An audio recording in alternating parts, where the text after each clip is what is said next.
bonjour à toutes et à tous. Bienvenue sur Armada dans Bienvenue à l'Est, épisode 27, saison 2. Si vous nous suivez en images, on salue aussi tous nos téléspectateurs, qu'ils soient Facebook, sur YouTube, sur Twitch ou sur les chaînes africaines comme Star Style TV et Camara HDTV. À la réalisation, on retrouve Eric Mourechan. Bunaziwa Eric. Aujourd'hui avec nos invités, on va en parler cinéma, mais pas que. Elle est réalisatrice, ses films toujours sur des sujets engagés sont primés. Celui qui nous intéresse aujourd'hui vient de recevoir le prix du meilleur récit au Boston Indie Film Festival aux États-Unis. Aujourd'hui, Bojana Momirovic vient nous présenter son film Armé. Bonjour Bojana Momirovic. Bonjour, merci pour l'invitation. Nous parlerons aussi de ce film Armé avec notre deuxième invitée. Elle est comédienne, danseuse, chorégraphe de renommée internationale. Bonjour Simona Jovic. Bonjour, ravi d'être avec vous ici ce soir. C'est un réel plaisir de vous inviter toutes. Merci. On ne peut pas parler cinéma sans parler de festival. Il en est un qu'il faut voir absolument, c'est le Checking Film Festival. Il aura lieu du 17 au 21 octobre prochain à Paris. Pour mieux nous en parler, j'ai le plaisir de recevoir sa fondatrice et directrice Markéta Odouchkova. Bonjour Markéta, bienvenue sur Armada. Merci pour l'invitation. Et puis aussi à la table, on a Sarah Novak. Elle est comédienne, elle a été script aussi sur le film Armé. Donc bonjour Sarah Novak. Bonjour. Bienvenue sur Armada. Merci. Dans ce nouveau numéro de Bienvenue à l'Est, nous irons faire la fête un peu partout en Europe centrale et orientale. On parlera aussi cinéma avec l'actualité de la semaine, musique avec les charts, un hommage dans quelques instants au compositeur Bedřich Smetana et au peintre Dado. Vous retrouverez aussi l'agenda de la semaine avec les événements des instituts et centres culturels des pays d'Europe centrale et orientale, le journal de 20h, la météo européenne, c'est important surtout en ce moment pour nos amis bosniens et croates. On est avec eux et si vous partez ce week-end donc en Europe centrale et orientale. Avant de retrouver notre première interview avec Bojana Momirovic et Simona Jovic et Sarah Novak, eh bien aujourd'hui c'est peut-être un jour particulier pour vous. On vous souhaite un bon anniversaire si c'est le vôtre. Comme pour nos stars du jour. Bon anniversaire par exemple à l'actrice allemande Dorian Dietl. En plus du cinéma, on a pu la voir dans les séries télé bien connues comme Tatort ou encore Alerte Cobra. Bon anniversaire aussi à son compatriote, le réalisateur et scénariste allemand Dennis Gansel. Parmi sa belle filmographie, on peut citer son excellent film La Vague, sorti en 2008 sur l'histoire de ce professeur Rainer Wenger face à la conviction de ses élèves qu'un régime autocratique ne pourrait plus voir le jour en Allemagne. C'est tellement d'actualité. Un film que je vous recommande si vous ne l'avez pas encore vu. Bon anniversaire aussi à l'acteur, performeur, parolier et chanteur monténégrin Slavko Kalejic. Né à Podgorica, il a notamment représenté le Monténégro à l'Eurovision en 2017. On se souvient de sa longue tresse qu'il tournoyait sur scène. Je parle à l'imparfait parce qu'il a dorénavant les cheveux courts. Bon anniversaire aussi à l'actrice, réalisatrice et scénariste estonienne Kerttu Moopel. Notons qu'elle a été récompensée du prix Hans Lother et le prix culturel de la République de Serbie. Un sacré talent. Bon anniversaire à la chanteuse et actrice slovaque Nela Pociskova. Aujourd'hui sort son nouveau clip vidéo Dnes je to o mne. En français on pourrait traduire ça comme Aujourd'hui c'est moi. Une chanson issue de son nouvel album. Une autre petite actu, vous pourrez la suivre ces prochains jours dans l'émission Let's Dance, la version slovaque de Danse avec les stars, chez nos confrères de TV Markiza. Bon anniversaire aussi à l'acteur tchèque Matouš Ruml. Côté actu, après 5 ans d'absence, il revient dans la série Ulica, où il incarne le rôle du professeur sérieux et sympathique David Kruchera. Bon anniversaire à l'actrice bulgare Johanna Temelkova, cofondatrice de l'ISTF, l'International Student Theatre Festival, avec les actrices Katerina Stoyanova et Mila Lyutskanova, ou encore la chanteuse Ivelina Koleva. Ce festival a eu lieu cette semaine en Bulgarie, il vient de se clôturer. Et puis enfin, bon anniversaire à l'acteur bulgare Ivailo Zariev, que du talent. Une pensée pour tous ceux qui sont nés un 4 octobre, à commencer par le musicien, écrivain, scénariste et réalisateur slovaque Dejo Ursini. Le rock et le talent faisaient partie de sa vie, malheureusement trop courte, disparaissant à l'âge de 48 ans en 1995. Une pensée aussi pour le réalisateur, scénariste et acteur russe d'origine géorgienne Maren Routsiev. Il a laissé une trace indélébile dans le cinéma avec ses films cultes comme J'ai 20 ans, sorti en 1965. Une pensée à l'écrivain, romancier, dramaturge estonien August Melk, un très grand nom de la littérature estonienne. Normalement, il va apparaître. Voilà. Taeva Paegeal. Donc c'est un immense auteur. Et puis enfin, un lecteur roumain, Florian Pittis, qui était aussi metteur en scène, chanteur, producteur et animateur radio.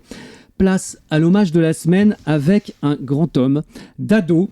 Un hommage au peintre Dado. Il s'appelait en réalité Miodrag Djuric et il était né au Monténégro à Cetinje le 4 octobre 1933. À l'époque, c'était encore la Yougoslavie. Il était plus que peintre, il était dessinateur, graveur et sculpteur. Son enfance se passe pendant la Seconde Guerre mondiale. Sa ville natale, Cetinje, l'inspirera énormément à travers son relief et son histoire. Il quitte l'école à 11 ans et il retourne à 14 pour rentrer aux Beaux-Arts de Herceg-Novi au Monténégro, puis celle de Belgrade. Quand il arrive en France le 15 août 1956, eh bien ses études sont terminées. Il ne connaît personne et ne parle pas français. La langue de Molière, il l'apprendra dans les journaux avec ses amis. C'est dans l'atelier de lithographie de Gérard Patrice qu'il rencontre le peintre Jean Dubuffet. Jean Dubuffet qui le recommande auprès de Daniel Cordier, le découvreur de talent de l'époque. Daniel Cordier lui obtient une chambre à Paris pour travailler, mais il étouffe. C'est là qu'il part s'installer à Hérouval, dans l'Oise. Pablo Picasso est alors tout près. L'œuvre peint et dessinée de Dado. On voit une de ses œuvres s'étend sur presque 6 décennies. Ces toiles, généralement de très grand format, sont pour la plupart des huiles, mais il a également réalisé des peintures acryliques sur des supports divers tels que le bois, le métal, mais aussi des peintures murales comme le Blockhaus de Fécamp en Seine-Maritime, la chapelle Saint-Luc à Gisors ou encore les Orpeuillères, une ancienne cave à vin à Sérian du côté de Béziers, dans l'Hérault. Il a fait de la lithographie, des sculptures monumentales, il a même réalisé des décors pour un opéra de Handel, Tamerlano pour le citer, à Karlsruhe en Allemagne. Il n'oubliera pas son histoire, ses aides venues de nulle part. Un jour, qu'il peint devant la gare Montparnasse, eh bien il rencontre un loupard. Il est paumé, il a faim. Dado lui offre la moitié de son sandwich, un peu comme Saint-Martin avec son manteau. Ils discutent. Le loupard s'appelle René Villard. Dado l'invite au vernissage de son exposition le soir même. Il lui présente Daniel Cordier, le découvreur de talent. Celui-ci encourage le jeune homme à se lancer dans la chanson. Depuis, on le connaît beaucoup plus sous le nom de Hervé Villard. En 1962, Dado est connu dans le monde entier. Bientôt se retrouvant sans galeriste attitré, il travaillera en dehors de tout système marchand. Il a été fait chevalier de l'Ordre des Arts et des Lettres le 19 novembre 1984. Il rejoindra les Étoiles le 27 novembre 2010 à Pontoise, dans le Val d'Oise. On passe tout de suite au sujet du jour, le cinéma. Alors, le cinéma, c'est à la fête cette semaine. L'Institut Liszt vous propose d'aller au cinéma avec les lundis hongrois. Des séances de cinéma hongrois qui se dérouleront jusqu'au 2 juin. Au programme, une rétrospective consacrée à Zoltán Fabry avec... Pour cette première séance, lundi 7 octobre prochain à 20h, le film Un petit carrousel de fête, Corinta, qu'on voit l'affiche d'ailleurs à l'écran, hongrois, au cinéma Reflet Médicis, 3 rue Champollion à Paris, dans le 5e arrondissement. Tout au long de son œuvre, Zoltán Fabry nous fait voyager à travers des univers et des époques différentes. Il nous fait plonger dans tous les genres dramatiques qu'offre le cinéma et il dessine toujours des portraits narratifs et visuels de ces personnages d'Ingmar Bergman.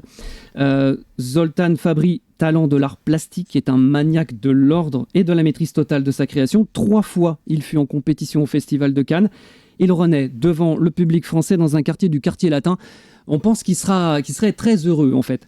De ce fait. Pour celles et ceux qui sont à Paris, je rappelle que la semaine prochaine, du 9 au 13 octobre, vous pourrez assister au festival du cinéma allemand au cinéma allemand, au cinéma L'Arlequin, 76 rue de Rennes, à Paris, dans le 6e arrondissement.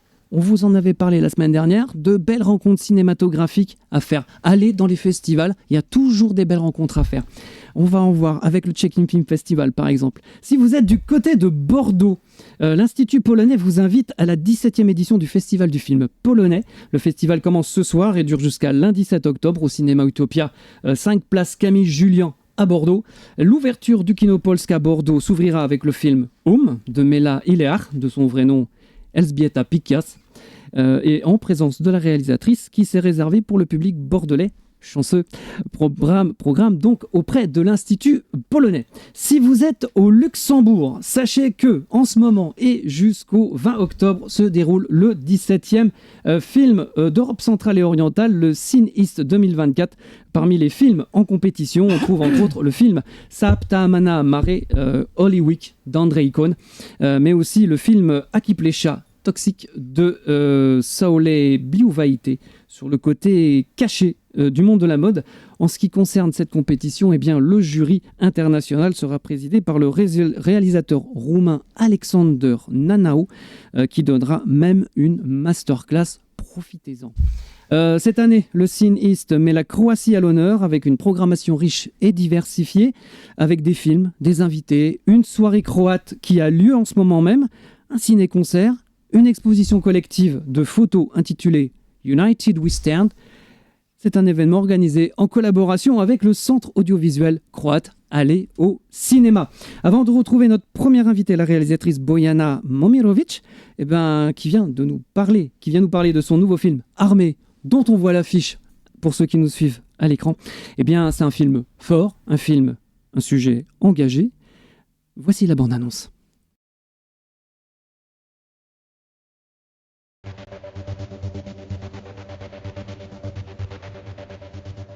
Tu vois Jean, du boss de ta cité? Oui, bien sûr. Ces gars n'arrêtent pas de m'emmerder dès qu'ils me voient rentrer chez moi. Ça fait quelques jours que je vois plus dans ses endroits habituels. Tu peux te renseigner et me tenir au courant?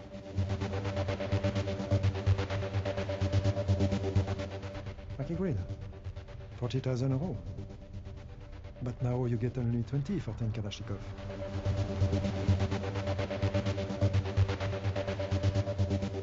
Dearest Svetlana, this is part of the game. I give you, you give me.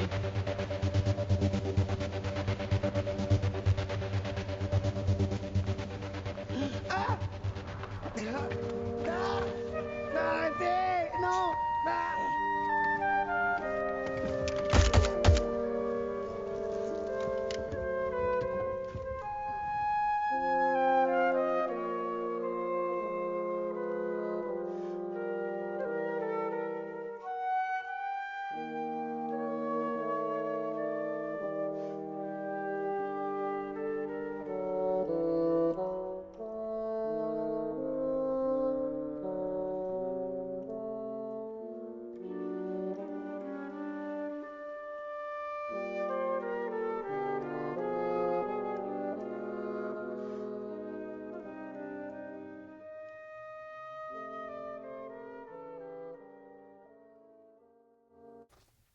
Armée, un film de Bojana Momirovic, un film qu'il faut absolument aller voir quand vous irez soit dans les festivals, soit après, quand on pourra le diffuser de façon normale. Bojana Momirovic, elle est réalisatrice, elle est autrice, elle est productrice bosnienne. À chacun de ses films, le sujet est engagé. Ses films sont régulièrement primés, voire étudiés dans les écoles de cinéma en France avec des masterclass. Aujourd'hui, son nouveau film Armée a déjà été primé cette année en Italie, avec une mention honorable au Monza Film Festival et aux États-Unis dans la catégorie meilleur récit court au Boston Indie Film Festival. On va voir le synopsis. Une vente d'armes a lieu en banlieue parisienne. Un baron de la drogue est assassiné. Les armes sont à nouveau revendues à la concurrence avec la complicité d'un policier qui prend sa part. Parmi la distribution, on trouve Eric Dacosta dans le rôle de Gérard, le policier véreux, Charles Filippo Sola en baron de la drogue, Simona Jovic dans le rôle de l'énigmatique Svetlana, Mathilde Levesque dans le rôle de Marion, qu'est-ce qu'elle s'en prend, La photographe, un peu trop curieuse, comme on dit. Hein. C'est pour ça qu'il y a de l'action, si j'ose dire. Vincent Scheck, dans le rôle de l'indique Omar, et Sarah Novak, dans le rôle de Samantha, et pas que. Et pas que, parce qu'elle a été script aussi. Donc c'est ça qui est bien, c'est la famille, en fait, c'est trop cool. C'est un film qui est plein de suspense, parce qu'à chaque scène, on ne sait pas ce qui va se passer. Donc c'est ça qui est cool. Quand on voit le début de la scène, on dit « Mon Dieu, qu'est-ce qui se passe ?» On comprend à la fin. Pour ça, il faut regarder le film. Si vous regardez le film, vous comprenez. Voilà. Première question, Boyana. Pourquoi ce film ? Oui, merci déjà de parler du film et de l'équipe et d'avoir présenté la bande-annonce ici. Pourquoi ce film ? Alors, on est entouré d'actualités en France et en Europe. Des règlements de compte, des bandes rivales dans les cités, des actes terroristes, etc. Et à chaque fois, on parle de Kalachnikov, d'armes de guerre, et tout le monde se pose la question, mais d'où viennent ces armes ? Comment se fait-il que des adolescents dans les cités en France disposent de tout un arsenal de ce genre ? J'ai fait un peu de recherche et j'ai trouvé que ces armes venaient de mon pays ou de mon ex-pays, donc d'ex-Yougoslavie. En faisant encore plus de recherches, il y a une réalité quand même assez effrayante derrière tout ça. C'est que ces armes, ce sont des vieilles Kalachnikov qui datent d'il y a 40 ans, qui ont été fabriquées à l'époque de la Yougoslavie, qui avait une industrie dans l'armement assez florissante. Donc ces armes ont servi dans les années 90 dans le conflit yougoslave et se retrouvent maintenant dans les cités. Pourquoi ? Parce que c'est très facile de se les procurer. Voilà, il ne faut pas que je donne trop de recettes ici, peut-être. Voilà. Donc, on va rester sobre, parce que comment c'est de l'apologie. Voilà, exactement. Non, pas du tout. Donc parce qu'il n'y a pas vraiment de frontières, en fait, c'est en Europe, et donc c'est, je ne sais pas... 20 heures de voiture. Est-ce que la zone Schengen, est-ce que l'espace Schengen permet plus le trafic, c'est ça ? Oui. Après, la Bosnie et la Serbie ne font pas partie de l'espace Schengen, ils font partie de l'Europe. Mais en gros, il y a juste une frontière entre la Bosnie et la Croatie ou entre la Serbie et la Croatie. Et une fois cette frontière passée, après, c'est un peu libre accès, en fait. Voilà. Et donc, j'ai trouvé que il y a plein de gens... Donc, normalement, en Bosnie, il y a une obligation de déposer les armes depuis que la guerre s'est terminée en 1995. Cependant, il y a pas mal de personnes ou de familles ou de communautés qui ont un peu enterré en fait toutes ces Kalash et compagnie dans leur jardin par peur d'un prochain conflit. En fait, c'est en général un peu dans les montagnes, dans les villages, etc. Après, dans les villes aussi. Oui, bien sûr. Et en fait, c'est pas comme si elles servaient réellement aujourd'hui, mais n'empêche que elles sont là et il y a des personnes en fait qui font un peu le lien entre tout ça. Voilà. Donc, et alors moi, c'est quand on préparait l'interview, Boyana, tu m'as donné le chiffre en fait du nombre d'armes illégales qu'il y a en Europe et en France, et c'est quand même frappant.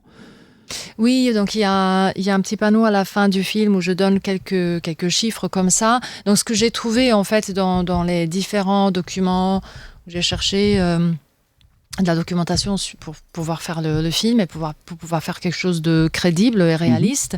Donc on estime qu'il y a environ 35 millions d'armes illégales en Europe, dont 7 millions en France. Voilà. Mais ce sont des estimations. Parce que on fait à peu près un calcul, grosso modo, voilà. Donc ça veut dire qu'en France, une personne sur 10, en gros, détient en fait une arme illégale. C'est ça qui est fou. Et donc, alors, les Kalachnikov de l'ex-Yougoslavie sont utilisés pour tuer d'abord les Bosniens. C'est ça que... à l'époque, oui. À l'époque. Et du coup, en fait, maintenant, elle se retourne contre nous. Ouais. Il y a, comment dirais-je, aujourd'hui, c'est, comment dire, et puis c'est un système qui est lucratif, en fait. Alors, C'est, oui et non, en fait. Disons que le trafic d'armes en Europe, ce n'est pas une fin en soi. Oui, bien sûr. En général, il est toujours adossé à un autre crime qui est beaucoup plus important. Donc, une activité criminelle, je veux dire. Donc, pas un crime, mais une activité criminelle. Soit, en fait, bien évidemment, tout ce qui est trafic de drogue, et prostitution, trafic de personnes, voilà, etc. Oui. Donc, en général, le trafic d'armes, il est juste ça pour un peu, voilà, protéger les territoires, voilà, pour ce genre de choses. Mais ce n'est pas, en fait, les personnes qui se font de l'argent, ce sont ceux qui font la liaison. Et les personnes qui vendent les armes qu'ils ont à la maison, ils se font un peu d'argent, mais ils vendent ça pour 500 €. C'est pas comme si après ils peuvent vivre pendant 10 ans. Voilà, non, c'est juste des gens, ils sont contents de s'en débarrasser, je pense, parce que c'est, en fait, je crois que les lois sont plus dures en Bosnie. J'avais vu ça dans un des documentaires qu'en France, si on détient en fait une arme illégale, on passe plus de temps en prison et voilà, il y a une amende plus importante, voilà. Je ne sais plus ce que j'allais dire en fait. Non, mais j'ai oublié ce qu'il y a, c'est que en fait, il y a et alors il y a 5-6 pays en fait qui fabriquent ces armes. Ah oui, tout à fait. Il y a 5-6 pays qui et alors c'est les États-Unis. Oui, tout à fait. Donc les 6 plus grands fabricants, où il y a l'armement en fait les plus importants, l'industrie en fait de l'armement. Donc c'est les États-Unis, la Chine, la Russie, la France, l'Allemagne et l'Angleterre. Ouais, c'est ça. Là, ce sont les plus grands fabricants d'armes dans le monde. Et on sait très bien. Voilà, que ça marche plutôt pas mal aussi en France. Voilà, il y a un chiffre d'affaires assez important. C'est ça, plus le darknet, en fait, c'est les mafieux. Enfin, c'est le non, mais ça, mafieux, oui, mais en fait, c'est l'armement. Donc ça, c'est l'armement légal, en fait, qui est fait, voilà, par les. Oui. Et après, l'État, ils se retrouvent dans le darknet. Ah oui, donc ça c'est autre chose. Donc, dans un des documentaires que j'ai vu, qui est assez récent, qui date de l'année dernière, il disait que donc il y avait des personnes qui parlaient de l'ONU, d'Amnesty International, et qui disaient qu'à peu près 80% des armes au départ légales, quand on envoie là par exemple, on a envoyé des armes de manière légale en Ukraine. Voilà. On a aussi, quand l'armée américaine va dans des zones de conflit en Syrie, Afghanistan ou Irak, etc. Donc, ce sont aussi des armes qui sont légalement présentes. Par contre, quand les armées quittent ces zones-là, très souvent, ils ne reprennent pas tout l'arsenal avec eux parce que les armes sont usées, ça sert à rien de les ramener, ça coûte trop cher, alors qu'il y a de toute façon une fabrication constante de nouvelles armes. Et ce qui fait qu'une fois que tout ça est laissé là-bas, pas tout, mais je pense une bonne partie, progressivement cela tombe entre les mains de paramilitaires, des groupes comme Daesh, des terroristes, voilà. Donc on estime qu'à peu près 80% des armes légales, voilà, des 6 pays en fait, qui ont fabriqué des armes légalement, tombent progressivement entre les mains des mafieux, des terroristes, des paramilitaires. Voilà. Donc là, il faut se poser la question, qu'est-ce qui va se passer avec toutes les armes une fois la guerre en Ukraine terminée? Donc tout ce que l'Allemagne a envoyé, tout ce que la France a envoyé. Et la question est, et pourquoi on ne ramène pas tout ça à la maison? Ça coûte trop cher et ça sert pas à grand chose parce que si ça peut sauver des vies, c'est ça qui est pas mal. Si ça peut sauver des vies. Après, il y a un autre trafic parallèle. Donc, exact. Juste, on va parler production et même autoproduction. Oui. Comment a été produit ce film Armée? Oui, je l'ai complètement autoproduit, donc j'appelle ça ma poche production. C'est ma poche. Non. Oui, voilà. Donc j'avais un tout petit peu d'argent de côté. J'ai pris un crédit conso et j'avais un peu de fonds. En fait, j'ai eu une petite production en Croatie où j'avais un peu de fonds aussi. Donc, ça m'a permis de mettre tout ça ensemble et de produire le film et de rémunérer l'équipe en cachet. Voilà, au moins de faire un cachet sympa que juste donner du cash. Ou bien sûr facture en fonction du statut des personnes. Voilà. Et beaucoup de difficultés, je pense, pour justement produire ce film. Quand on est en autoproduction, c'est pas en autoproduction. Alors, ce qui est important dans l'autoproduction, c'est vraiment de s'entourer des personnes de confiance et surtout de s'entourer des personnes qui connaissent leur métier. Là, en fait, on n'était pas une grande équipe, donc moi, je savais que déjà, il fallait tourner dans 9 lieux en 3 jours. Donc, c'est énorme. On était en banlieue parisienne et à Paris. Mais il y avait quand même pas mal de déplacements entre tout ça. Donc, il fallait pas qu'on soit à 30. Donc, ça sert déjà à rien. Et il fallait donc une équipe voilà. Pour la plupart, la moitié de l'équipe, je connaissais déjà et on avait déjà travaillé ensemble. Donc, je savais exactement qui pouvait faire quoi et comment. Et je savais exactement ce que je pouvais avoir de qui. Voilà. Et donc, ça roulait en fait tout seul parce que il faut savoir aussi que la moyenne d'âge en fait sur le tournage était de plus de 40 ans et ça change tout. Donc on n'était pas des étudiants de cinéma qui démarrent et qui cherchent et qui veulent essayer des choses. Non, en fait, voilà, le chef opérateur, il a 25 ans de carrière, les comédiens, voilà, presque tous 20 ans de carrière, etc., etc. Donc c'était très efficace en fait. Alors moi, il y a une question moi qui me travail que j'aimerais te poser. Pourquoi tu fais que des films sur des sujets engagés?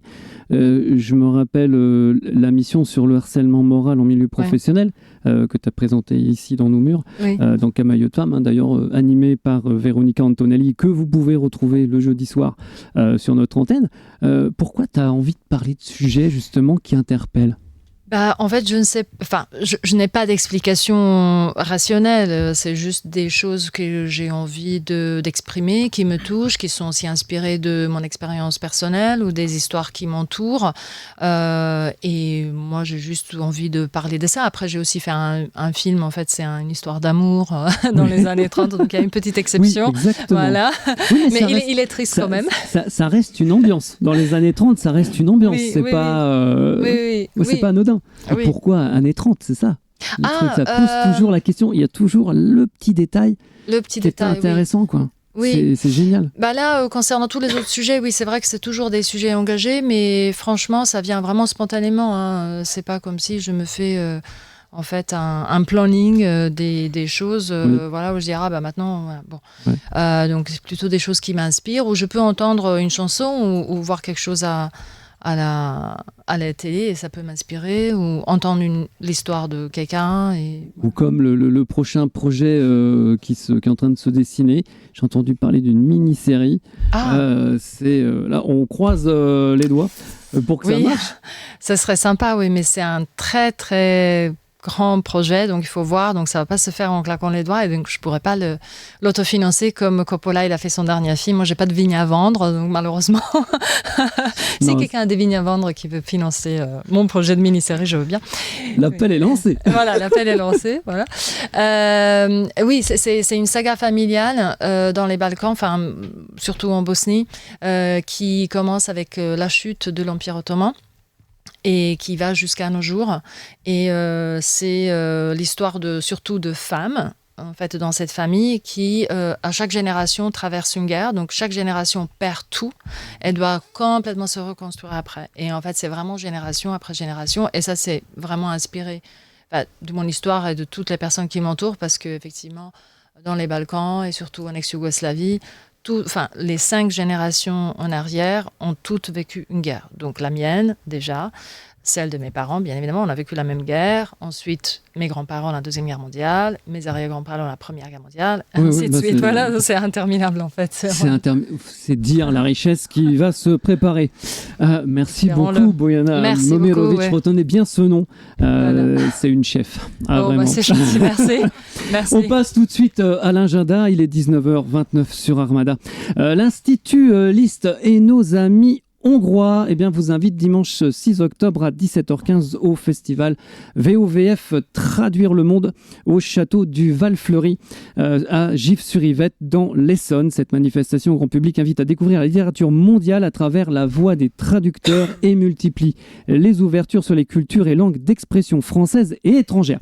Cette table ronde est dédiée à la mémoire de 2 grands écrivains hongrois, Sándor Márai qu'on voit à l'écran et Imre Kertész en présence de leur traducteur français. Sándor Márai sera encore à l'honneur lundi 7 octobre à 19h à l'occasion du 35e anniversaire de sa mort. L'Institut Liste de Paris vous invite à une lecture spectacle des textes de Sándor Márai intitulé Sándor Márai sonore à l'hôtel littéraire Le Swan. Une soirée animée par le traducteur et directeur de recherche du CNRS Guillaume Métayer. le Swan, l'hôtel littéraire Le Swan, qui est très important pour la littérature hongroise.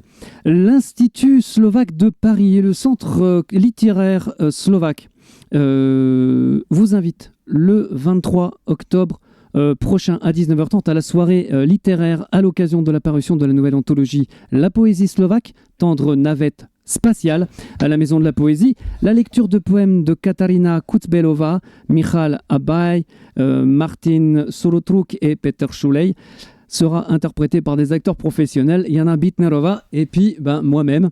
Je vous invite donc à venir. La discussion avec l'éditeur Guillaume Métayer, la traductrice Sylvia Majerska et les poètes seront donc accompagnés de musique jazz avec la violoniste Jana Macikova et le saxophoniste de renommée internationale Ladislav Fanchovic.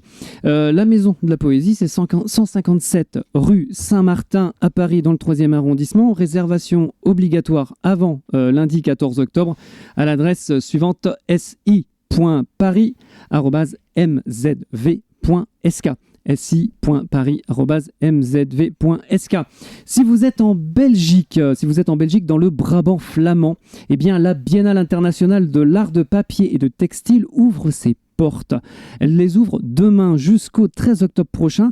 Parmi les 44 artistes de haut vol, l'artiste plasticienne bulgare Tania Angelova, événement international. La Biennale de l'art de papier et de textile se passe au centre culturel communal d'Anne Bruegel, qui se trouve Vespelarsensteenweg 85, c'est le nom de la rue, à Acht, en Belgique. Enfin, dans le cadre de l'année de la musique tchèque, qui commémore cette année le 200e anniversaire de la naissance d'un grand maître de la musique, mais y compris le 140e anniversaire de sa mort, il s'appelle Bedřich Smetana.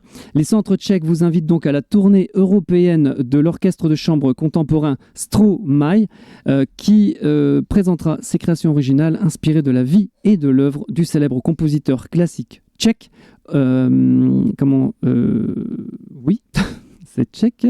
Le concert, donc lui, à Paris, il a lieu le samedi 12 octobre à 20h dans la salle Janáček, autre très grand compositeur tchèque. Une très très belle salle, je la connais bien. Monsieur Bedřich Smetana. Le centre tchèque, c'est au 18 rue Bonaparte à Paris dans le 6e arrondissement, métro Saint-Germain-des-Prés. Voici Monsieur Bedřich Smetana. On va entendre quelques notes de Vltava, qui en France est beaucoup plus connu sous le nom de La Moldau. Place à la musique. D'abord,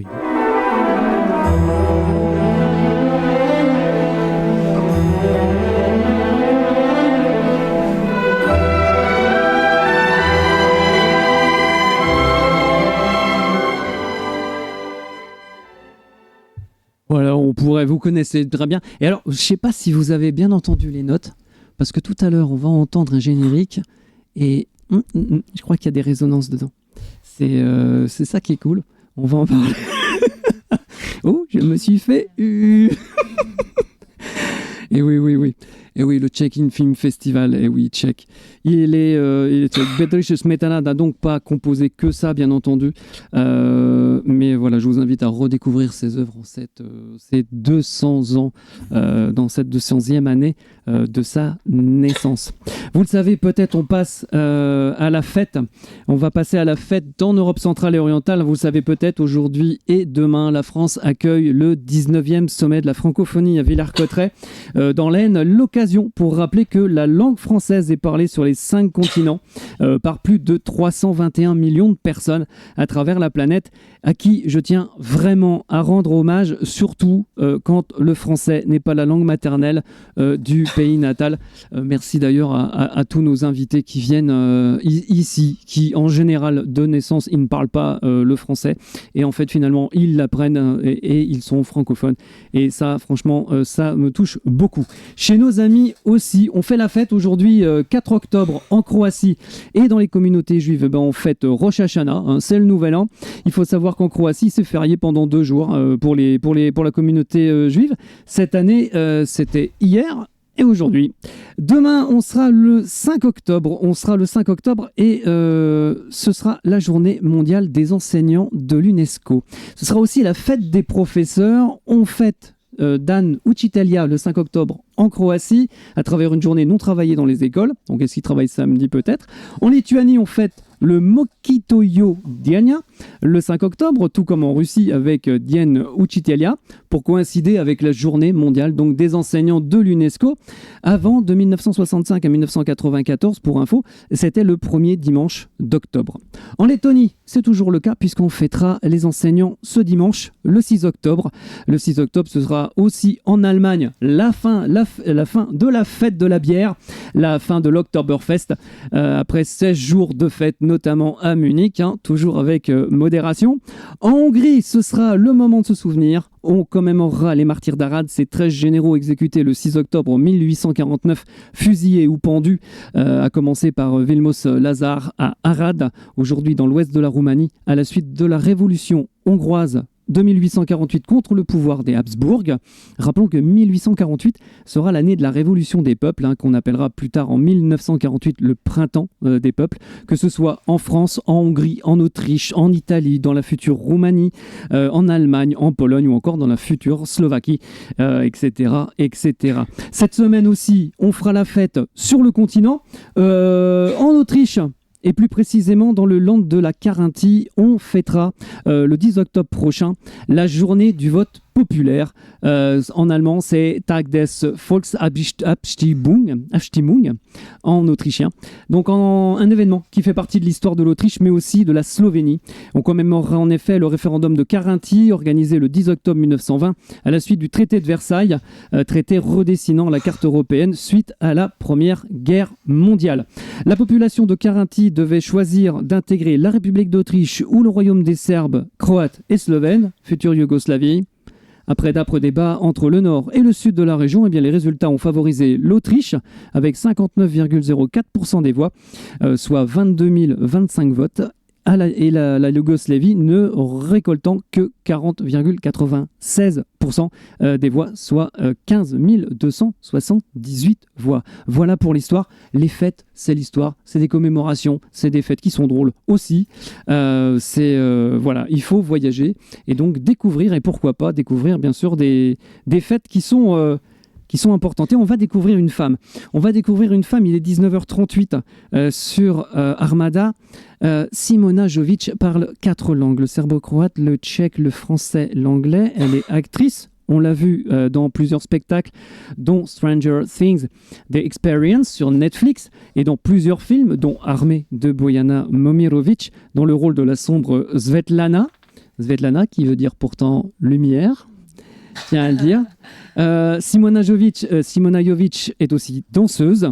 Si dans le rôle de Svetlana, elle paraît sombre dans la vie, c'est un véritable rayon de soleil. Il n'y a qu'à regarder la photo.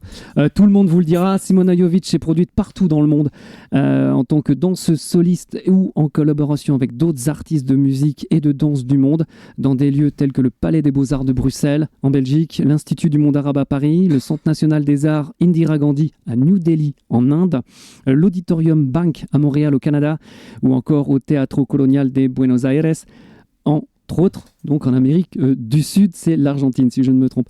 Quelle carrière!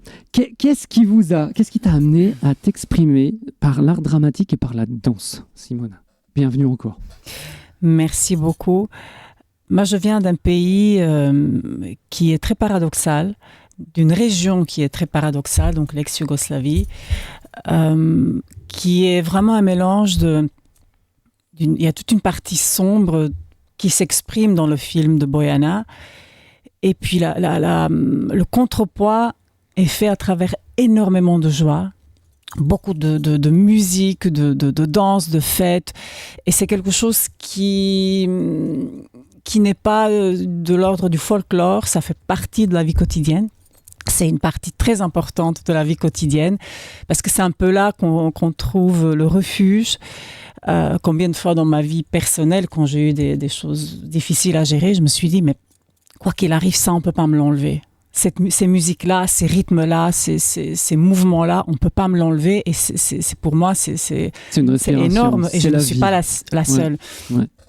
Et donc, quand ça a toujours fait partie de ma vie, et quand je suis arrivée en France et que j'ai commencé à travailler dans le domaine artistique, pour moi, c'était beaucoup plus logique, quelque part, de m'exprimer dans ce domaine-là, d'amener ce bagage-là, que de me tourner vers autre chose, la danse classique ou la danse contemporaine. Et puis l'art dramatique, ça va ensemble quelque part, parce que on me demande parfois, mais donc t'es comédienne, t'es danseuse? Je dis non, je suis une artiste qui joue dans des films, sur les plateaux de théâtre, et qui danse et qui aime chanter, etc. Pour moi, c'est vraiment un ensemble de ce que je suis, et j'ai vraiment la chance de pouvoir faire ces métiers, de pouvoir en vivre. C'est une artiste complète, c'est ça qui est bien. Oui, enfin en tout cas, il y a plein de choses. Ouais, tout à fait. Alors, t'es aussi chercheuse, pas facile à dire. Chercheuse. Oui, parce que il y a eu toute une période de ma vie où je me suis questionnée sur l'origine des danses roms, tziganes. J'ai toujours aimé cette culture, j'ai toujours aimé ce peuple, surtout leur musique et leur danse. Et puis, je me suis rendu compte à un moment donné qu'on savait beaucoup de choses. On pense qu'ils viennent de la Roumanie ou même de l'Égypte. On ne sait pas trop d'où ils viennent. Et donc, plus je commençais à explorer les cultures roms, tziganes au départ dans mon pays. Et puis, petit à petit, je me suis rendu compte que ça va très loin, qu'il y a énormément de richesses derrière.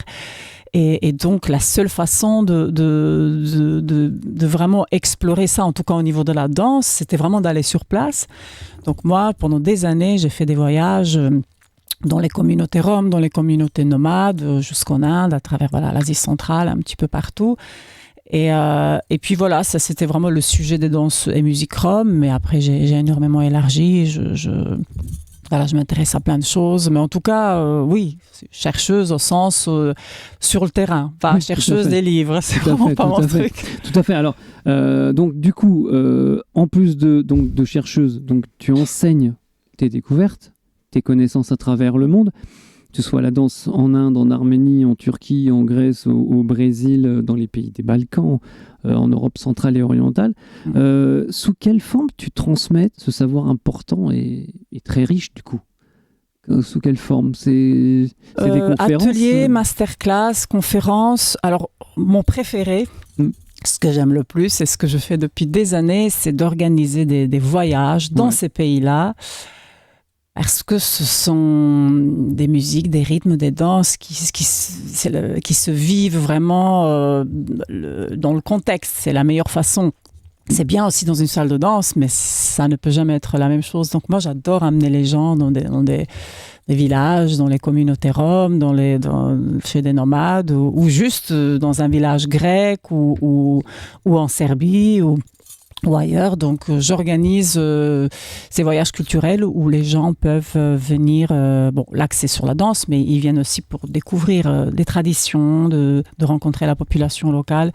C'est un peu en dehors des trajets touristiques habituels. Et alors moi je trouve que ce sont les plus belles des vacances, parce que en fait du 23 janvier au 30 janvier, il y a un voyage qui va se faire, et c'est au Monténégro. Alors, ce sera en juin, celui-là sera en juin. Oui, il est en juin. Pourquoi j'ai vu janvier, moi? Non. Oui, effectivement, du 23 au 30 juin, ce sera le Monténégro pour la 3e fois. Cette année, c'était Istanbul au mois de mai et la Grèce au mois de septembre. L'année prochaine, on verra. En tout cas, pour le moment, il y a le Monténégro qui est prévu. Et alors, si on veut s'inscrire parce qu'il y a un autre projet qui est très intéressant. Si on veut s'inscrire pour venir donc justement, alors c'est une sorte de retraite, d'après ce que j'ai compris. C'est ça? Il y a différentes formules dans ces voyages. Il y a vraiment les voyages culturels où l'axe est vraiment sur rencontrer la population locale, danser avec les locaux, etc. Le Monténégro, ce sera un peu ça, mais voilà, je sépare ça un peu, j'appelle ça une retraite parce que c'est plus l'accès sur l'apprentissage des danses, et en plus il y a d'autres éléments. Moi, j'ai ma compagnie, mon association s'appelle Les Danses de la Joie. Oui. The Dances of Joy, donc le site est en anglais et en français, mais en tout cas le nom du site c'est thedancesofjoy.com. Justement. Et voilà, et là on peut avoir toutes les informations sur d'autres projets également. Et justement, J'allais y venir à Dance... mon anglais est très mauvais. The Dance of Joy, les danses de la joie, c'est génial ça. Pour le jour de la journée du sourire, il n'y a rien de mieux. Comment c'est né ce projet, The Dances of Joy? Comment c'est né? Disons que pendant des années, moi j'avais un peu des étiquettes en tant qu'artiste danseuse spécialisée dans les danses tziganes du monde ou spécialisée dans tel et tel style. Et, ça, voilà. Et donc au bout d'un moment, ça m'allait plus, je ne voulais plus avoir d'étiquette. Et souvent, on me le disait, en tout cas dans les spectacles, après les spectacles ou après les stages, etc., que ce qu'on retient quand on voit ce spectacle, c'est pas forcément la technique, c'est pas forcément de beaux mouvements, c'est vraiment la joie qui se dégage de moi, mais pas moi parce que c'est moi, plutôt voilà, c'est un ensemble, c'est de la couleur, ce sont ces rythmes-là, ce sont voilà, les mouvements qui existent pour ça, et ce sont ces danses et ces musiques existent pour qu'on s'exprime, et c'est conçu pour ça. Et donc, à un moment donné, je me suis dit, bon, il me faut un nom, il me faut quelque chose qui regroupe, où je n'ai pas d'étiquette spécifique. Et puis c'était une évidence, je me dis, mais les danses de la joie, c'est vraiment ça, parce que il ne s'agit pas de technique, il s'agit de transmettre, de creuser, de transmettre, de chercher qu'est-ce qui se cache derrière ces techniques, pourquoi ces danses pratiques, pourquoi elles se partagent, ça se partage.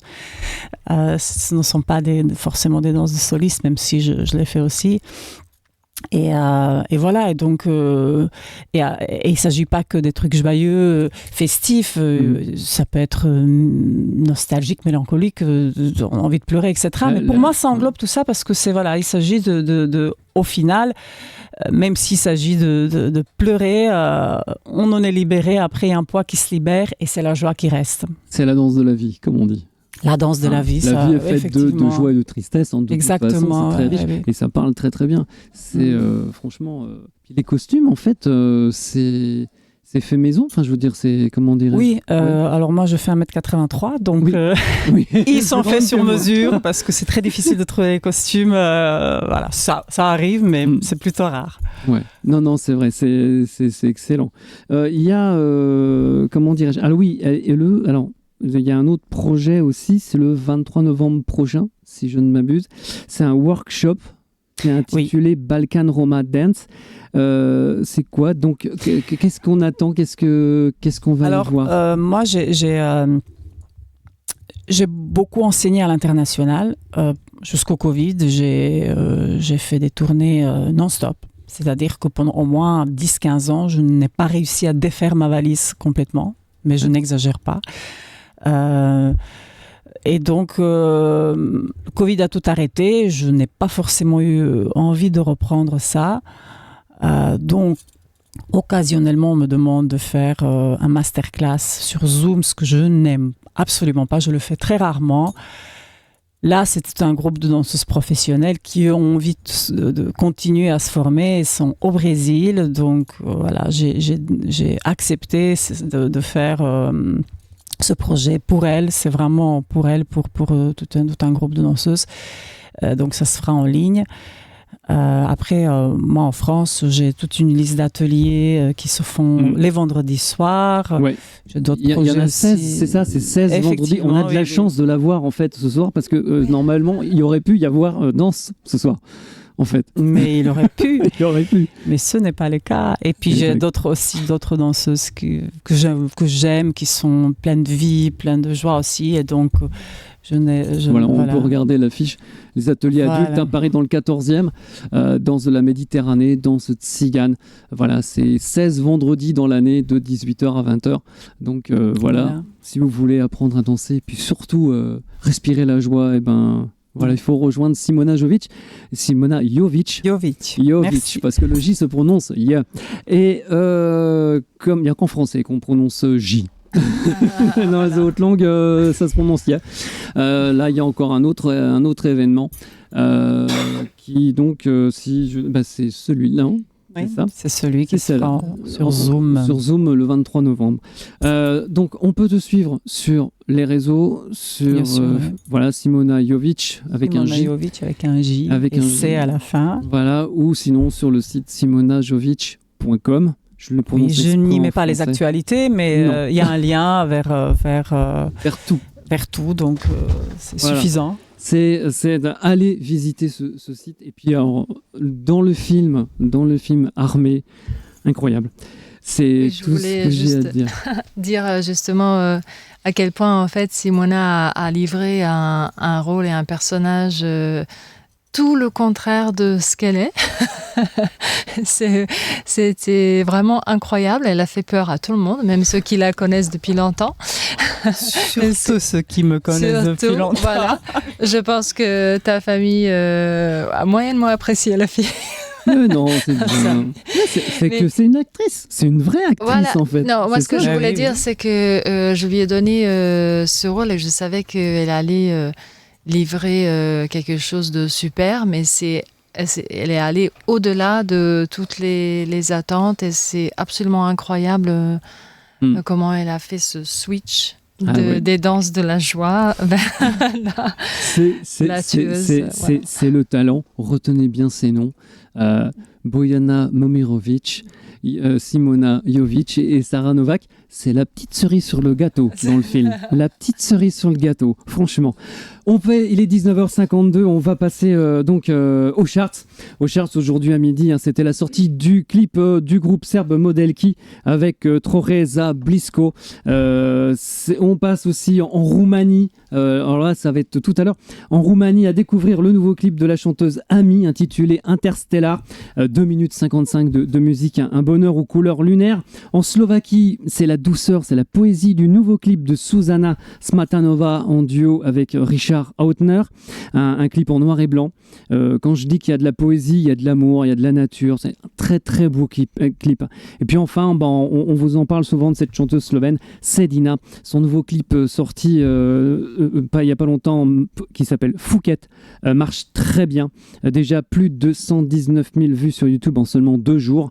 Notons qu'elle a réalisé elle-même ce clip. Je ne dirais qu'un mot, envoûtant, presque en transe. Ça joue avec les flammes. À découvrir. Côté charts, si on va aller voir en photo. Cette semaine, je vous emmène tout d'abord en Bosnie-Herzégovine avec Ivan Zak et son titre À côté nie Idzaju. C'est une chanson qui fait parler d'elle. Le clip est sorti samedi dernier. Les téléchargements n'arrêtent pas. À noter qu'Ivan Zak sera en concert demain 5 octobre à Zlatar Bistrica. On file ensuite en République tchèque avec un duo qui marche super bien, Rohoni et Manene. Leur titre Letna, issu de l'album éponyme, continue d'exploser les compteurs avec plus de 5,2 millions de vues juste en audio. On remarquera que dans la musicalité, on reconnaît un sample d'Ozone et de leur titre Dragostea Dintei. On file maintenant en Serbie avec Tamara Milutinovic et sa chanson Kakum Pakum qui se classe parmi les meilleurs téléchargements avec notamment sur YouTube plus de 16 millions de vues. Une chanson pleine d'énergie, de rythme sur un texte de Lola Stankovic-Zaric et la musique de Dejan Kostic, c'est du talent. On a aussi, enfin, on va en Slovaquie. Alors, c'est ça qui est génial avec les ordinateurs, il faut le curseur. Puis, alors, en Slovaquie, c'est Alan Morin avec son nouveau single Domov qui draine les premières places dans les charts internationaux en Slovaquie. Une superbe chanson que je vous invite à écouter. Alan Morin, Domov. N'oubliez pas ce nom. Voilà. Merci aussi à nos partenaires, j'y pense. Hein. Si vous rêvez de partir en vacances dans un endroit dépaysant, au milieu de la nature, avec des moments de farniente, de bonne humeur, de découverte, il y a les chalets Aima et Aikokoa. Ils vous baignent dans un spa empli de lumière. Vous pouvez boire un verre de champagne, toujours avec modération. Bien sûr, je vous invite à prendre l'avion, ou le train, ou la voiture et partir en Roumanie, dans le parc de Maramuresh, au chalet Aima et Aikokoa. Place au rêve, quelques images.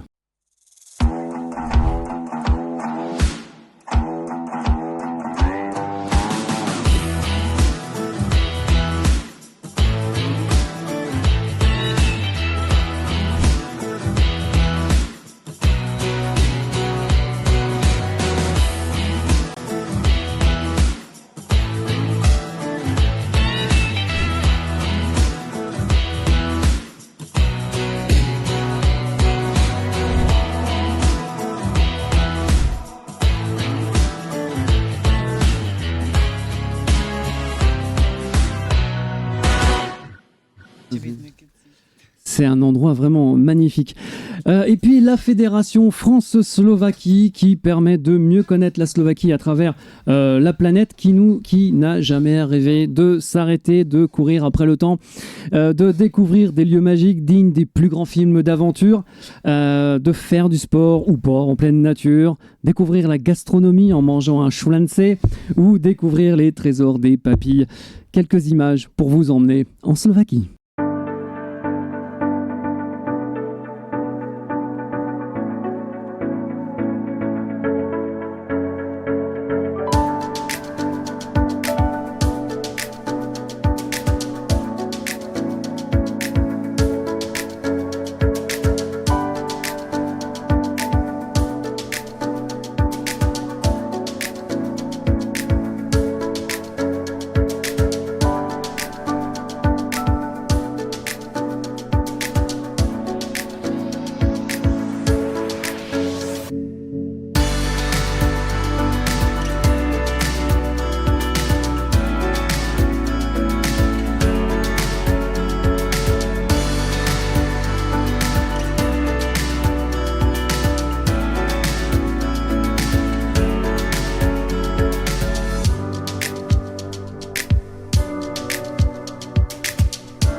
Voilà, un petit voyage en Slovaquie, ça fait toujours du bien.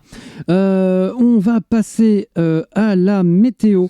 La météo avec, comment dirais-je, en Europe centrale et orientale, d'abord avec samedi matin, hein, contrairement à la semaine dernière, ce week-end ne va pas être terrible. Comme on dit, la pluie ça n'arrose que les belles plantes, hein, on va s'encourager et garder le sourire. On pense aussi à nos amis bosniens et croates pour la semaine à venir. Samedi matin, ce sera couvert, voire pluvieux sur toute l'Europe centrale et orientale. Du côté des chanceux, on peut citer quand même un petit peu la Bosnie, où sur une ligne Tuzla-Mostar, les averses vont s'avérer rares.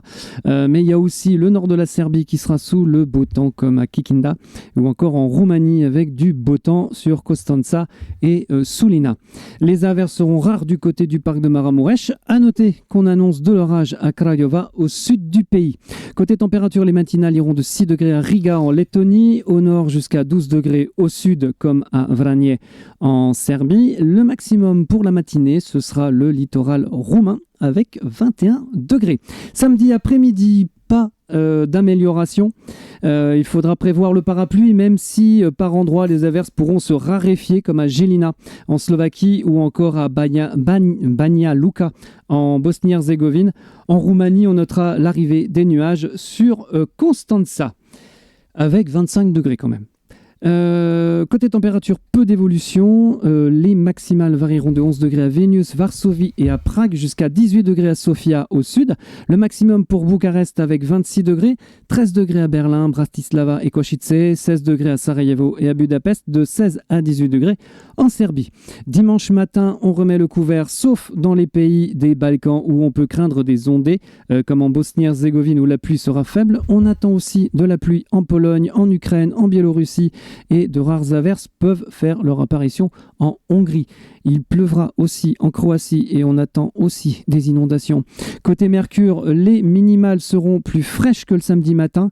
Ça ne dépassera que rarement les 10 degrés, 5 degrés de minimum à Riga, en Lettonie, 7 degrés à Vilnius, Minsk, Prague, mais 3 petits degrés à Karlovy Vary dans l'ouest de la Tchéquie, 8 degrés à Berlin et Varsovie, 9 degrés à Sarajevo, 10 degrés à Bratislava, 12 degrés à Sofia, 12 degrés de moyenne en Roumanie avec cependant 16 degrés à Bucarest. Et puis dimanche après-midi, eh bien, le temps restera maussade sur l'Europe centrale et orientale, avec notamment de la pluie attendue en Pologne, en Lituanie, en Biélorussie, en Ukraine. En Bulgarie, on attend de rares averses à Sofia comme en Roumanie, où le soleil percera par moments, croisant le fer avec quelques risques d'ondées. À noter un risque d'orage sur Constanța et Galați.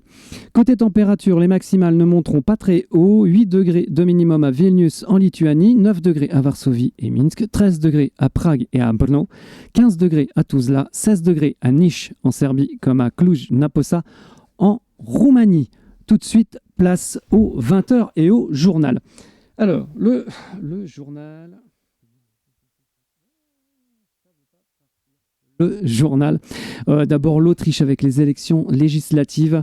Le parti d'extrême droite FPO s'assure la première place aux élections autrichiennes avec 29% des voix selon les projections de l'Institut Foresight. Le parti de la liberté FPO, donc parti d'extrême droite autrichien, a devancé de 2 points le Parti populaire autrichien, l'OVP, du chancelier Karl Nehammer, lors des élections régionales dimanche 29 septembre, donc dimanche dernier. La participation a été de 78%, une première dans l'histoire du pays. La perte la plus importante de la soirée a été enregistrée par le Parti social-démocrate de centre-gauche, le SPO, qui a obtenu le pire résultat de son histoire en arrivant 3e avec 21% des voix. Le Parti libéral NEOS a recueilli 9,2% des voix, devançant les Verts qui, en tant que partenaire de coalition sortant de l'OVP sous Karl Nehammer, ont obtenu 8,3%, une baisse de 5,6 points par rapport au résultat de 2019. Traditionnellement, le mandat est accordé au chef du parti qui a remporté les élections, mais le président n'est pas légalement lié par cette pratique. Le président Van der Bellen l'a dit sur X, je cite, « Je veillerai à ce que les fondements de notre démocratie libérale soient respectés lors de la formation du gouvernement, l'état de droit, de séparation des pouvoirs, les droits humains et les droits des minorités, l'indépendance des médias et l'adhésion à l'Union européenne. » Fin de citation. Le président Van der Bellen a précédemment déclaré qu'il ne prêterait pas serment à quiconque, je cite, tente de promouvoir un parti anti-européen ou un parti qui ne condamne pas la guerre de la Russie contre l'Ukraine. Fin de citation. Allemagne, le parti allemand CDU fait pression sur Bruxelles pour financer les clôtures aux frontières grecques et polonaises. Le parti allemand de centre-droit CDU a exhorté la Commission européenne présidée par Ursula von der Leyen et membre de la CDU à financer des clôtures aux frontières de la Grèce et de la Pologne, alors que les nouveaux contrôle aux frontières allemandes augmente la pression sur les pays de première entrée. Allemagne toujours, l'Allemagne veut renégocier les règles européennes de durabilité des entreprises. Le ministre allemand de la Justice, Marco Buschmann, a fait part de son souhait de rouvrir les négociations sur la directive européenne sur les rapports de durabilité des entreprises, le CSRD, après le carton jaune de la Commission pour l'Allemagne et 16 autres États membres pour avoir manqué les délais de transposition des dites règles. La Lituanie demande à la Cour pénale internationale d'enquêter sur le président biélorusse Alexandre Loukachenko. La Lituanie a demandé à la Cour pénale internationale d'enquêter sur les crimes contre l'humanité qui auraient été commis par le régime du président biélorusse Alexandre Loukachenko, notamment, je cite, des déportations forcées, la persécution des partisans de l'opposition et des traitements inhumains. Fin de citation. La Bulgarie renforce sa sécurité intérieure après l'escalade du conflit au Moyen-Orient. Le ministre intérimaire bulgare de l'Intérieur, Atanas Ilkov, a annoncé lors du briefing, que la Bulgarie travaillait au renforcement de la sécurité préventive sur certains sites en réponse aux récents événements survenus au Moyen-Orient. La Roumanie, la Grèce et la Bulgarie réclament des mesures pour remédier aux différences de prix du marché de l'énergie. La Roumanie, la Grèce et la Bulgarie sollicitent en effet plusieurs mesures pour remédier au prix du marché de l'énergie constamment plus élevé en Europe de l'Est qu'en Europe de l'Ouest ces derniers mois. Le ministre roumain de l'énergie, Sebastian Bourdouia, a annoncé mercredi 2 octobre que la demande serait débattue lors du Conseil des ministres le 15 octobre prochain à Luxembourg. Hongrie, la loi sur, je cite, la défense de la souveraineté contestée devant la CJUE. Cette loi qui permet à l'État hongrois d'enquêter sur les organisations financières par des fonds étrangers est contestée par la Commission européenne devant la plus haute juridiction de l'UE, a annoncé l'exécutif européen hier. Enfin, la Pologne pose ses conditions à l'adhésion de l'Ukraine dans l'Union européenne et bloquera donc l'adhésion donc de l'Ukraine tant que Kiev n'aura pas résolu la question de l'exhumation des victimes du massacre de Volhynie. Sujet de discorde entre les deux pays, a déclaré hier donc le ministre de la Défense polonaise Władysław Kosiniak-Kamysz. Mercredi 2 octobre, l'Institut ukrainien du souvenir national a annoncé son intention d'autoriser en 2025 des recherches sur le terrain concernant le massacre de Volhynie dans la région qui se trouve donc la région occidentale de Rivne, un épisode sombre de massacre perpétré par les nationalistes ukrainiens en 1943-1945. La Pologne a salué la décision de l'Ukraine d'ouvrir la voie à l'exhumation de certaines victimes de massacres perpétrés pendant cette Seconde Guerre mondiale, alors qu'indifférent à ce sujet avait envenimé les relations entre les deux pays. Le gouvernement polonais estime qu'environ 100 000 Polonais et 5 000 Ukrainiens ont été tués dans les régions de Rivne et de Volhynie, dans l'ouest de l'Ukraine actuelle. Les principaux objectifs de l'armée insurrectionnelle ukrainienne étaient donc de gagner à l'époque l'indépendance de l'Ukraine en chassant les occupants nazis puis soviétiques et d'expulser les Polonais de ce qu'elle prétendait être une terre historiquement ukrainienne. Ça, voilà pour la question histoire. Le ministre polonais de la Défense, Władysław Kosiniak-Kamysz, a maintenu auprès de nos confrères de Wirtualna Polska que, je cite, l'Ukraine ne pourra pas adhérer à l'Union européenne si elle ne résout pas à la question de la Volhynie. Fin de citation. Il a ajouté qu'il n'avait pas changé d'avis, même s'il savait que le président Andrzej Duda avait une opinion différente. Le ministre polonais de la Défense a également ajouté que même si les États membres de l'UE acceptaient l'adhésion de l'Ukraine à l'Union, son parti, le Parti populaire polonais, le PSL, bloquerait la décision si la question n'était pas résolue.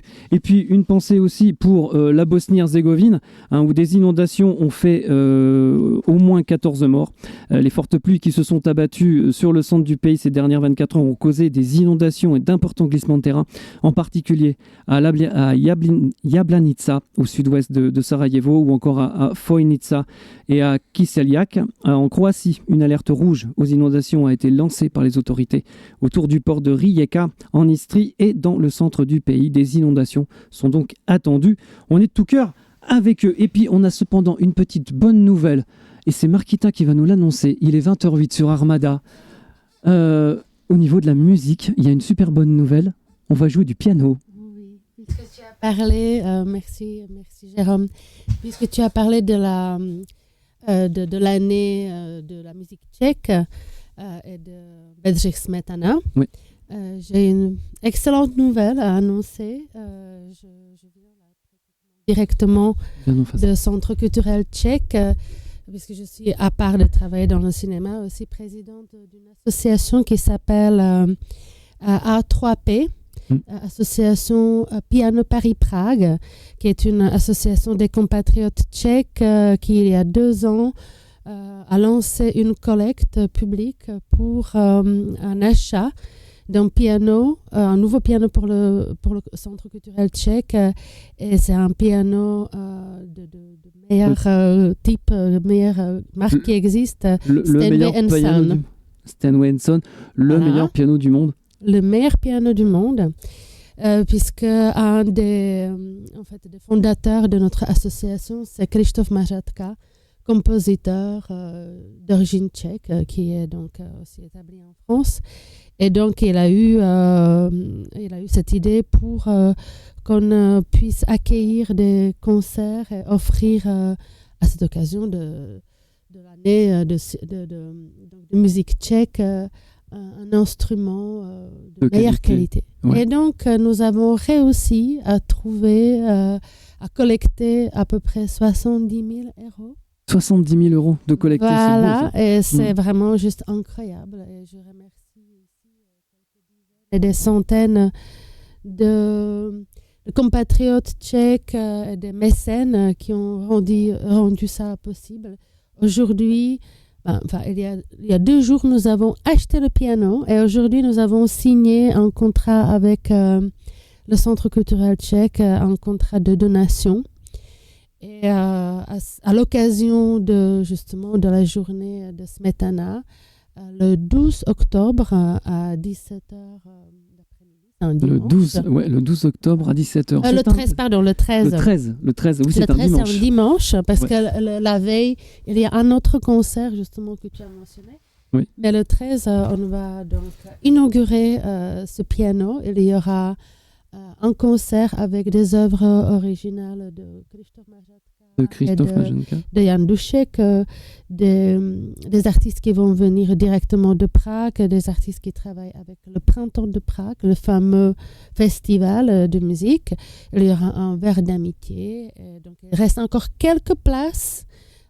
Inscrivez-vous. Si vous voulez vivre ce moment incroyable, parce que je pense qu'il y a très peu de centres culturels à Paris, et encore moins centres culturels des pays de l'Europe centrale ou l'Europe orientale qui possèdent un tel bijou. Et ça va être surtout dans une salle magnifique. Une salle Janáček.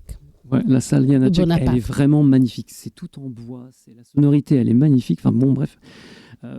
Je la connais, j'y suis déjà allé, donc je peux en parler.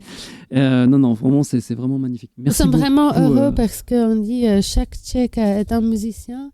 Ça, c'est encore une preuve et nous espérons lancer ensuite une série de concerts. Ouais, dans une série de concerts.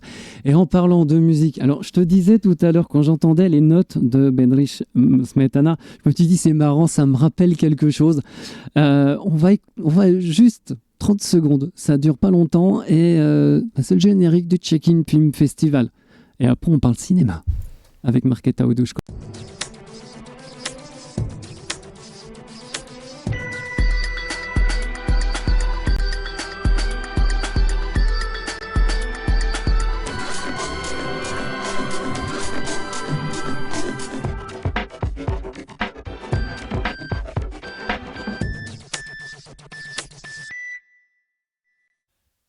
Comme quoi, Smetana, c'est un très grand compositeur.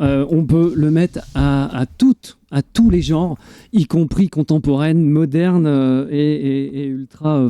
Non, mais c'est vrai. J'espère que vous avez reconnu l'adaptation électro de Moldau, de Vltava. La Vltava, hein, bien sûr, c'est ce que je disais. C'est ça, on appelle ça du génie. C'est quand on arrive à adapter un morceau dans tous les genres. Ça s'appelle du génie. Mais c'est un artiste hors pair qui nous a créé cette bande-annonce. Ouais, non, c'est Joseph Cahill, qui va aussi venir participer à une présentation. Ouais.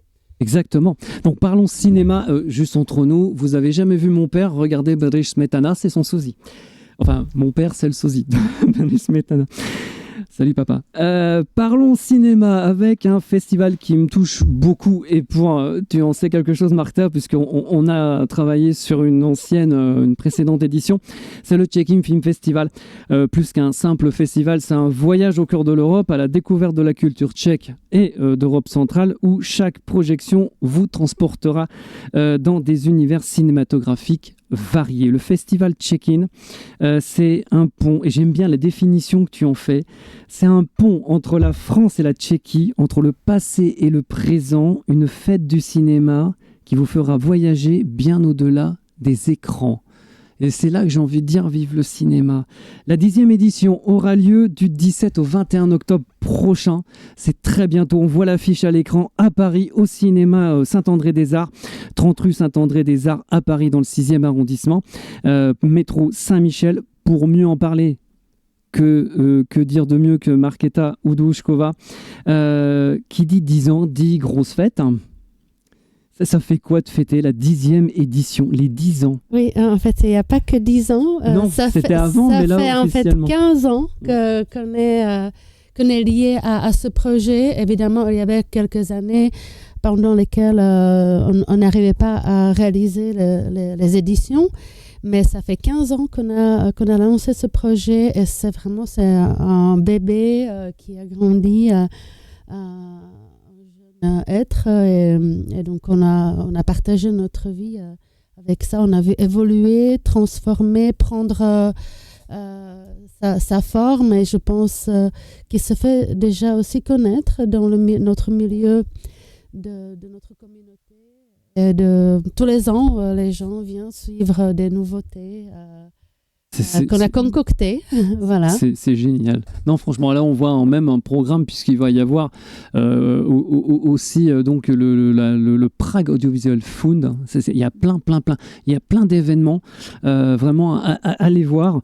C'est comment dirais-je alors il y a des films récents, il y a des documentaires captivants, il y a des films classiques qui sont complètement intemporels. Ça aborde les sujets d'actualité et puis ça éclaire sur les thèmes résonnants dans toute l'Europe centrale et orientale, mais aussi des rencontres, des débats, des belles rencontres. Franchement, vous avez vu.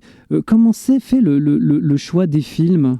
Parce que 10 ans en fait du check-in, en fait, c'est les cultures et puis c'est des hommages à plusieurs auteurs en fait, Oui, c'est parce qu'en fait le sujet vient se présenter à nous et on est ouvert. Et je voudrais dire aussi, le programme est toujours éclectique et on essaye de ne pas avoir qu'une seule facette, mais de proposer vraiment des genres, des séances, des rencontres très variées. Et tu as parlé des dates qui désignent le programme principal, le 17 au 21. Mais il y a déjà, il y a toujours des projets des projections ou des rencontres qui sont autour. Oui. Et en fait, je voudrais commencer par mercredi le 9 octobre, parce que depuis ce printemps, on travaille avec avec deux associations, des jeunes étudiants en cinéma et art de la Sorbonne qui sont venus nous proposer de travailler sur une rétrospective de cinéma de la nouvelle vague tchécoslovaque au printemps. Donc on a fait le printemps tchécoslovaque à la Filmothèque de Quartier Latin et ça a marché, mais vraiment d'enfer. Et donc, ensuite, on s'est dit, mais on va continuer parce que les séances sont complètes. Et c'était la nouvelle génération, des jeunes étudiants. Bon, il y avait aussi quelques personnes plus âgées. Mais en fait, surtout des jeunes. Et ils découvrent les films des années 60, 68. Ils sont passionnés. Ils font des blogs sur ça. Et ils débattent avec nous. Donc, on a décidé de faire un volet 2. Donc le printemps de Prague, printemps tchécoslovaque est suivi par automne tchécoslovaque qui a lieu en ce moment. Et nous avons choisi 2 films qui sont projetés en fait mutuellement entre ces 2 projets.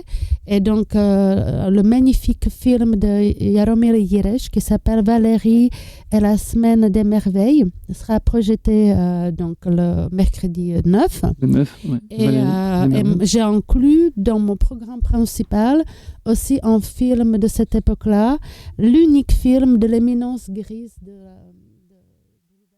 la nouvelle vague tchécoslovaque. Estelle Krumbachova, elle a fait un unique film qui s'appelle Le meurtre de l'ingénieur diable et qui est vraiment un film diabolique. C'est un film étrange et poignant, c'est dire. Génial, c'est une comédie très poignante aussi sur les relations entre les femmes et les hommes.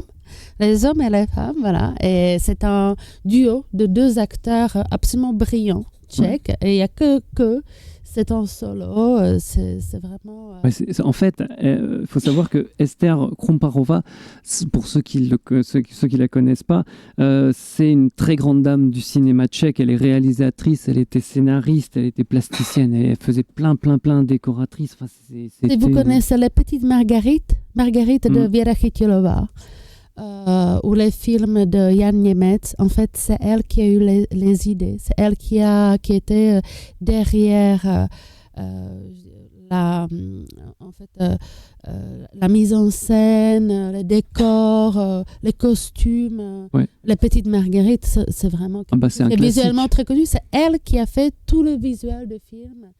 Et donc, elle était derrière toute la génération à leur donner des idées. Faire les décorations. Comme ça, oui. et on entend bien. Et Donc, comment dire alors, une personnalité incroyable et qui mérite d'être découverte. Eh bien sûr. Et c'est pour ça qu'on en parle dans Bienvenue à l'Est.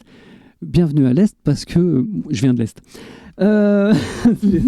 Non, il y a un truc aussi, c'est que il y a aussi une personnalité parce qu'on est aussi dans l'année Kafka et l'année Kafka, en fait, ça va faire l'ouverture avec un film de 1994 qui s'appelle L'Amérique. C'est un film culte. C'est un film culte. Tchèque, voilà. Il était en fait tourné il y a 30 ans et cette année, il était numérisé en 4K, dans la résolution absolument la plus merveilleuse. Il était présenté au Festival de Karlovy Vary. Il ressort et ça fait du tabac dans tout le pays parce que le film est basé sur une nouvelle de Kafka. C'est absolument hors temps. C'est tellement d'actualité tout le temps. Les acteurs, les décors, ça n'a pas vieilli, c'est génial. Et la musique de groupe Luthier. Ah bah ça, en fait, tout le monde la connaît, mais on aurait les gens, pu voilà. vous envoyer vous montrer un peu un trailer, mais enfin c'est une histoire de droit d'auteur. Donc voilà, on peut pas. Mais c'est un film topissime. C'est un classique du cinéma tchèque. Donc voilà, l'Amérique.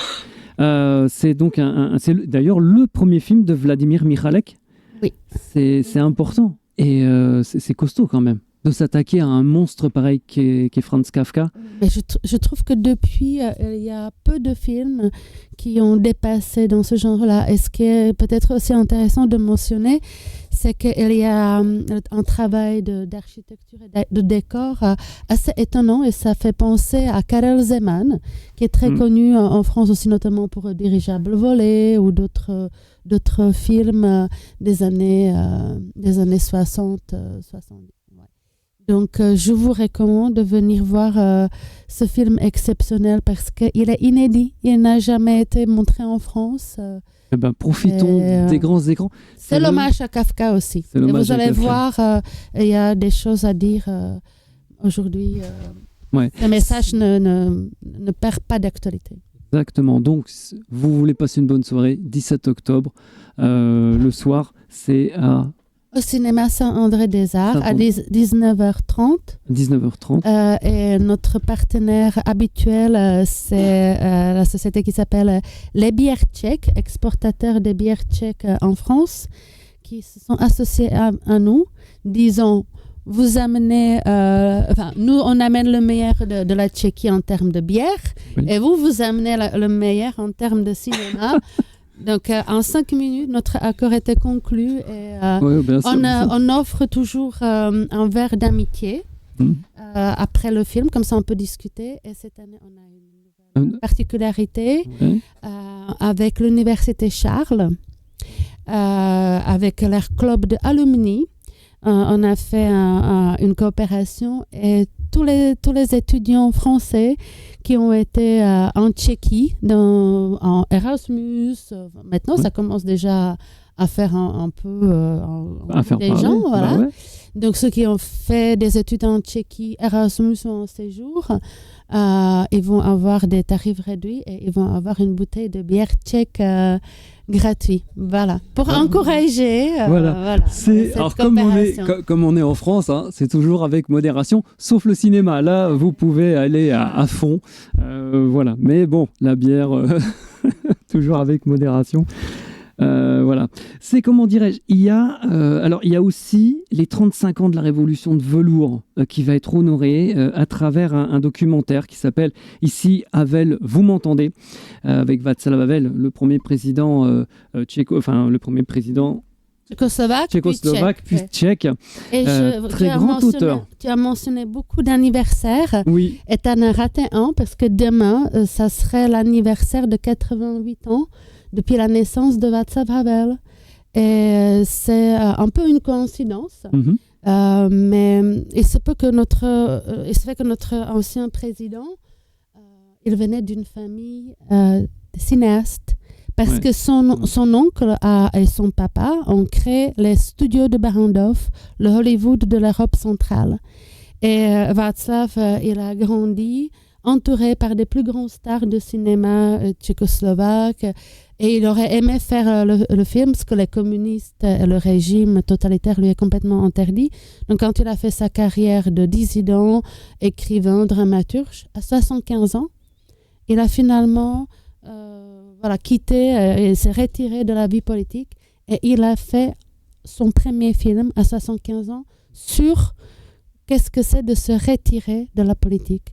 Et je pense qu'il y a beaucoup d'hommes politiques aujourd'hui qui devraient le voir parce qu'ils n'arrivent pas, contrairement à lui, qui, à travers sa pièce de théâtre, qui était donc mise en scène après, s'appelle « Sur le départ ». Et ce film que nous avons montré la première fois en 2011 va être projeté après le festival, dans une projection spéciale à la Sorbonne Malesherbes, dans le département des langues slaves, au mois de novembre. C'est ça, c'est... Sur le départ. Sur le départ. C'est le 20 novembre, le jeudi 20 novembre à 17h à la Sorbonne Malesherbes. Entrée gratuite, avec une conférence avec des professeurs... De la bohémistique. Oui, tout à fait. Alors, il va y avoir aussi des films dont on vous a parlé ici sur cette antenne, comme Photophobia, un film coproduit par la Tchéquie, la Slovéquie et l'Ukraine, qui est primé par le label Europa Cinéma et qui nous plonge au cœur de l'actualité tragique de la guerre en Ukraine. Et puis, il y a même les jeunes. Au niveau des jeunes, il y a Pat et Matt. Alors, si vous ne connaissez pas Pat et Matt, venez découvrir. C'est assez génial. C'est vraiment pour les enfants, quoi. C'est très populaire en République tchèque. Ouais. En fait, il y a la société de distribution Cinéma Public Film qui sort depuis des années des films d'animation tchèques et qui les promoit très bien en France. Et là, c'est pas la première fois qu'on travaille ensemble. Il sort donc Pat et Matt. Ouais. C'est deux petits bonhommes, un avec un chapeau, avec un chapeau rouge, l'autre jaune, et ils font plein de bêtises et ça fait rire des petits et des grands. C'est vraiment à mourir de rire. Donc le film vient de sortir sur les écrans. Donc vous pouvez le voir même si vous venez pas directement dans le festival, mais il court dans toutes les salles en France. Alors, qui dit festival, qui dit jury, rapidement, le président du jury international, ça sera Christian Peño, un homme de très grand talent que j'ai eu la chance de rencontrer. Un expert de cinéma de la nouvelle vague tchécoslovaque, parce qu'il a réalisé un magnifique documentaire sur cette période-là. Oui, c'est non, franchement un très grand homme. Et puis il y aura aussi un jury pour les étudiants avec l'association Contre-Plongée, avec qui tu travailles justement pour ce festival. C'est génial. On pourrait en parler des heures du Tchèque Film Festival. Mais bon, je peux dire encore une petite chose. Ouais. En fait, on va organiser pour la première fois aussi une rencontre professionnelle. Une rencontre professionnelle, oui. En invitant les scénaristes, les producteurs et les réalisateurs tchèques, français et slovaques. Ouais. Et on a une rencontre à l'ambassade. À l'ambassade de Tchéquie. De la Tchéquie, rue Charles Floquet. Oui, Charles Floquet. Le 18 octobre. Et en fait, on va présenter des nouveaux projets de coproduction qui sont en cours.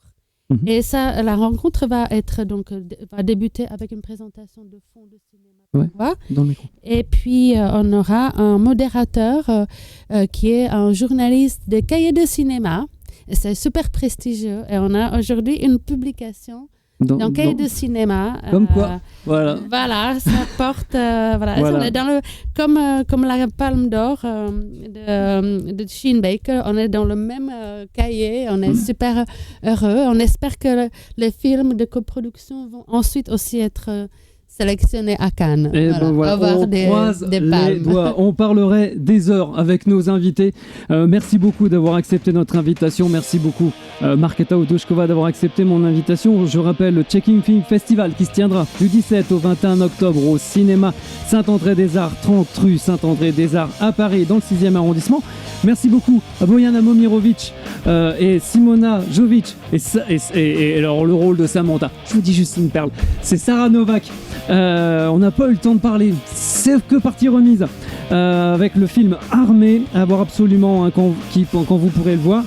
Merci beaucoup Eric pour la réalisation de cette émission, merci beaucoup à Rabat Baloul pour la confiance, merci à nos partenaires, merci beaucoup d'être de plus en plus nombreux à nous suivre. La semaine prochaine dans Bienvenue à l'Est, on vous emmènera en Autriche avec le Forum culturel autrichien. Nous parlerons de la relation épistolaire de l'écrivain autrichien Rainer Maria Rilke avec la poète russe Marina Tsvetaeva, avec Florent Delporte, président de l'association Marina Tsvetaeva. Puis nous parlerons théâtre avec Daria Konstantinova et la compagnie Étoile sans nom pour une pièce rare, une œuvre inachevée du dramaturge roumain Mihail Sebastian au théâtre de Gouvernail à Paris.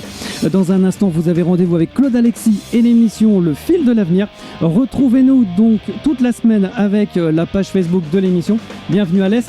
Vous y retrouverez les podcasts, les anniversaires, les expositions, les clips qui viennent de sortir ou encore plein de choses. Rendez-vous la semaine prochaine en direct à 19h dans Bienvenue à l'Est, c'est sur Armada. Pensez à rire, gardez le sourire, c'est le plus important. Ciao.